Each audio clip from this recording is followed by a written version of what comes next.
रामचरितमानस का सुंदर कांड क्यों पढ़ना चाहिए? हनुमान जी का चरित्र तो है, पर कितनी प्यारी शिक्षा देता। लंका जैसी दुर्दशा स्थिति विभीषण ने अपने मुंह से कहा भी हनुमान जी से,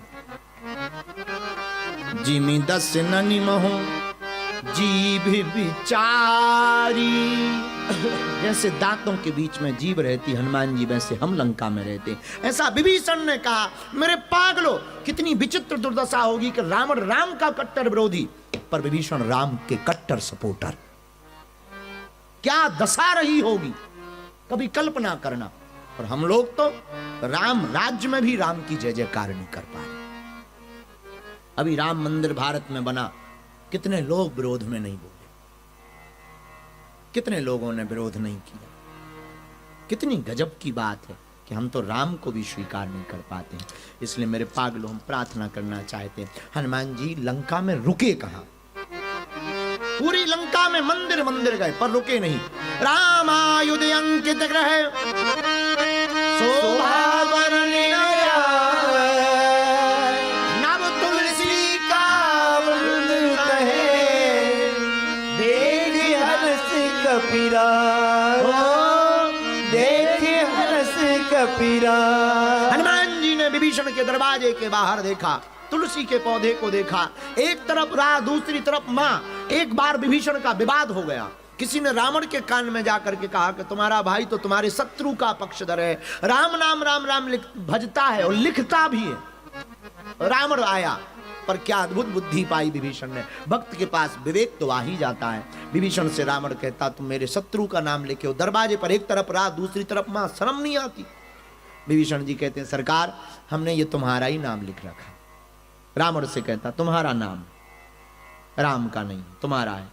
रावण कहता, इसमें हमारा नाम कहाँ है? बोले दरअसल तुम्हारा और भाभी जी का दोनों का है। रामा ने रावण, मामा ने मंदोदरी, शॉर्ट में लिख दिया, एक रा एक मां। रावण बोला, ये ठीक है, सबको अपने दरवाजे पे लिखना चाहिए। ये भक्ति की कला। विभीषण जी ऐसे भगवान का भजन करते हैं। हनुमान जी महाराज विभीषण जी के यहाँ पर रुकते हैं, बात होती है। हनुमान जी समझाते हैं, विभीषण तुम चिंता मत करो, तुम जानकी माता का पता बताओ, हम तुम्हें राम जी से मिलवाएंगे। परिचय होता है। आगे भगवान विभीषण जी महाराज, जुगत विभीषण सकल सुनाई, चलियो पवन सुत विदा कराई। हनुमान जी को जुगति बताई। हनुमान जी पहुंच गए अशोक वाटिका में, जहां माता जानकी जी बैठी थी। तरु पल्लव महरहार लुकाई, करो विचार करो का भाई। पत्तों के बीच में हनुमान जी छिप गए। उसी समय रावण आया और संग नारी कह रामन सुन समुख सयानी, मंदोदरी आदि सब रानी जानकी माता को समझाने लगा। माता जानकी जी ने तृण धरी ओट कहत वैदेही, सुमर अवधपति परम स्नेही। रावण को खबरदार कर दिया, सावधान रावण, मेरी तरफ देखना भी मत, छूना तो दूर की बात है, देखेगा तो भस्म हो जाएगा। तृण धरी ओट कहत वैदेही। और ये हमारे भारत की खूबसूरती है। हमारे भारत में शक्तियों की इतनी महिमा है कि हमारे भारत की स्त्री केवल तिनका भी रख दें तो दुश्मन अपनी नजर को फेर लेता है। पर प्रश्न उठता है कि वो तिनके को रावण देख करके कैसे डर गया। इसका एक जगह से हमने कल्याण पुस्तिका से उत्तर पाया। कल्याण पुस्तिका में वर्णन आया कि जब राम जी का विवाह हुआ, माता जानकी जी अयोध्या आई जनकपुर से, तो एक दिन माता जानकी जी ने प्रभु श्री राम से कहा कि हमने किसी योग्य ब्राह्मण को प्रसाद नहीं पवाया है और हम रसोई बनाने लगे हैं, तो कोई योग्य ब्राह्मण बुलाओ ताकि हम उसे भोजन पर बैठा करके भोजन करा सकें। तो राम जी ने कहा, योग्य कौन है? तो योग्य खोजा गया तो उस समय में एक ही ऐसा ब्राह्मण था जिसने किसी यजमान के घर पर भोजन नहीं किया था और त्रिकाल संध्या करता था। उसका नाम था रावण। तो कहा, इसी को बुला। रावण को बुलाया गया, निमंत्रण दिया गया और रावण आया, भोजन पाने के लिए बैठा। और जैसे ही बैठा तो माता जानकी जी ने परोसा, और जब प्रसाद को परोसा तो हवा के झोंके से एक तिनका उड़कर रावण की थाल में चला गया। जानकी माता ने देखा, कहीं अगर प्रसाद ये पा लेंगे ब्राह्मण का अपमान होगा और हमको पाप लगेगा। माता जानकी ने भर नजर उस तिनके को देख दिया, वो जल करके भस्म हो गया। और वो खबर दशरथ जी को भी लगी पता और रावण भी देख लिया। रावण ने जब देखा कि इनकी तो दृष्टि में इतना कमाल है, उसी तिनके की याद माता जानकी ने लंका में रावण को करवाई। और रामायण में सुंदर कांड में वर्णन है, तृणधरी ओट कहत बेदे तृणधर ओट कहत बेदे सुमर अवधपति परम स्नेही सुमर अवधपति परम स्नेही। माता जानकी जी ने राम जी का ध्यान करके तिनका को रखा। एक और कथा मिली, वो रामचरितमानस की ही कथा है, तिनके के ऊपर। भगवान श्री राम वनवास के बाद में एक दिन माता जानकी का श्रृंगार कर रहे थे, धनुष बाण तीर सब दूर रखे, माता जानकी जी के बालों में पुष्पों को लगा रहे थे। उसी समय इंद्रपुत्र जयंत की मति मारी गई और इंद्रपुत्र जयंत ने विचार किया कि ये ब्रह्म नहीं हो सकता जो श्रृंगार रस में फंसा हो, वो ब्रह्म नहीं हो सकता। तो कौवे का वेश धारण करके इंद्रपुत्र जयंत भगवान के बल को देखने आया कि कितना बल है। अब बल को देखना है तो कैसे देखें? तो जिनका श्रृंगार कर रहे हैं उन्हीं का कोई अपराध करें। तो जयंत ने क्या किया, सीता चरण चोंचे हति भाग, माता जानकी के चरणों में चोंच मारी, माता जानकी के चरणों में चोंच मारी। लेकिन कथा कहती है कि वो कांव कांव करता हुआ ऊपर आ। माता जानकी ने तब तक नहीं बताया, लेकिन जब कौवा वो जयंत था, जयंत के ही पैर का रक्त की बूंद राम जी के सामने गिर पड़ी, ऊपर देखा और माता जानकी जी के चरणों की तरफ देखा, राम जी को क्रोध आ गया। एक तिनका रखा था, छोड़ दिया जयंत के पीछे। तीनों लोकों में जयंत गया। सबसे पहले पिता के पास गया, इंद्र के पास। पिताजी बचाओ बचाओ, हमारे पीछे बाण लगा है। बेटा किसका बाण है, हम अभी बचा लेते। पिताजी राम जी का है। इंद्र बोले भगो नहीं तो दूसरों हम छोड़ रहे। जयंत बोला बाप है कि काल है, बापू सेहत के लिए तो हानिकारक है, बड़ा खतरनाक है।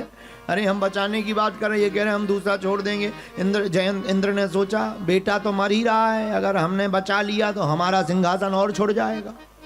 अब जयंत ने सोचा कहां जाए, भागा शंकर जी के पास। हे भोले बाबा त्राहि माम पाहि माम पाहि माम, बचाओ बचाओ। शंकर जी ने त्रिशूल लिया, क्या बात है हमारी रक्षा करो। अभी रक्षा कर रहे, क्या हुआ, पीछे तीर लगा, बाण मारने के लिए। किस लिए लगा, मारने के लिए। किसका है, राम जी का। शंकर जी बोले भगो नहीं तो त्रिशूल छोड़ देंगे हम। अब जयंत का दिमाग खराब, किसी ने नहीं पूछा। पिताजी के पास, ब्रह्मा जी के पास, तीनों लोकों में वापस जाने लगा। नारद जी ने देखा बुरी दुर्दशा है, लागी दया कोमल चित संता, दया लगी। जयंत कहाँ जा रहे?